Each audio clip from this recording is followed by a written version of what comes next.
So I'm with Heather Getter. I'm Ron Price, and we're here to talk with you a little bit about our new book, Touching Heaven, Walking Earth. 10 minutes a day can transform your life. Now, I'm not suggesting that 10 minutes one day could transform your life, but investing 10 minutes a day, which any of us can, over time has a compounding effect that changes the way we think. But even more importantly, the reason that we wrote this book is that we believe it's possible to connect, to literally connect with the creator of the universe. And his disciples asked him, Jesus, teach us how to pray. And when he taught them, he started with this simple theme: Our Father who art in heaven, hallowed be thy name. It's an amazing way to start a prayer. What does it mean for you, Heather? It's actually something I really, really love, because it shows our Father as such a personal thing as we're going through our life on earth, which can be hard, is hard always, and was promised to be hard. But it's he's in heaven.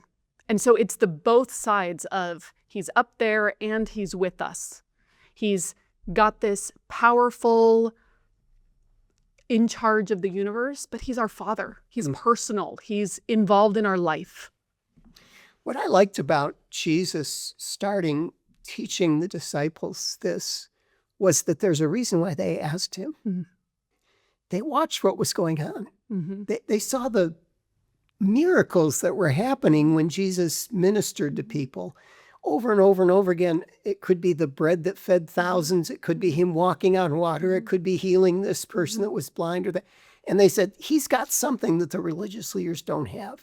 But they also saw him praying. Yes. And he prayed to someone he knew. Yeah. A personal thing. He talked regularly about the Father. Yep. I only say what the Father gives me to say. Yep. So he starts by saying, okay, he's not just my Father. He's our Father. I want you to relate to him that way as well. I think one of the mistakes that gets made in the modern world is people think that anybody, anywhere can call him our Father. But the objective truth that's revealed to us historically and in the Bible itself is that our claim to him as our Father is because Jesus opened up that way for us to be adopted as his children. What a powerful thought. Well, and all the religious leaders at the time had this big idea of a scary God. There was nothing personal about it. He was a big God with a big stick waiting for them to mess up so he could whack them over the head. It's a great point. In the Old Testament, we see a lot of admonition in the scriptures about fearing God. And a lot of times people don't understand what that means, or they think, well, it doesn't matter anymore. But the reality, it is spoken of in the New Testament, but not as much as the love of God. It takes second place. And I think of one of the scribes that said to Jesus, so what are the greatest commandments? And he didn't say fear God. He didn't. He said love God with all your heart, soul, mind, and strength. And the second is like unto it, love your neighbors yourself. He's trying to reorient the whole Jewish mindset that God begins with love. It doesn't deny that he's to be feared.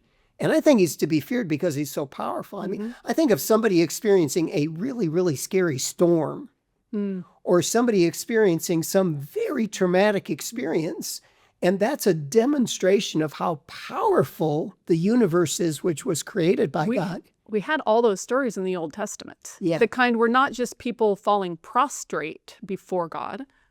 Some of them fell dead and had to be dragged out. Yeah. And there was always this powerfulness about him that disconnected from people knowing him personally. And yet this love of God is even more powerful than that. Yep.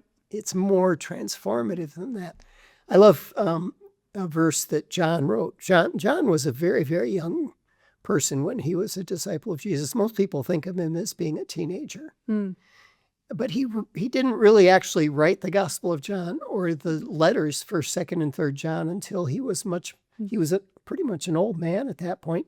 He said, let's look at what kind of love the Father has given to us, that we should be called the children of God. And that's what we are. He said the reason why the world doesn't know us is because it didn't know him. It doesn't recognize that we're actually heirs, that we're children of the creator of the universe. And then he goes on to say, beloved, we're God's children now, and what we will be has not yet appeared.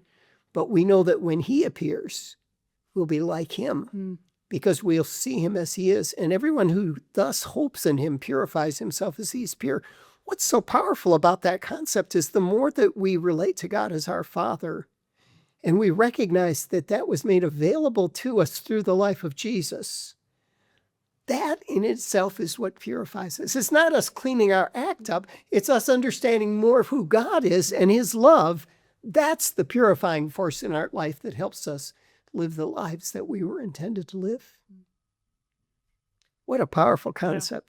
Yeah. Now, hallowed be thy name. What does that mean for you? It reminds me in the Old Testament of God's name. It was so sacred that they couldn't even write it. So they would drop the vowels. So it was Yahweh, or it was not even a name. I am that I am. And there was something sacred about a name.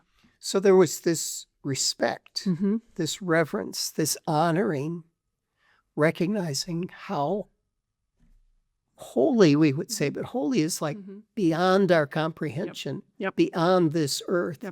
And this juxtaposition, this mirroring together of the concept of a God who is so big, so great, so magnificent, that we can't even comprehend him, but he wants us to call him our Father. What an amazing start to teaching us how to pray.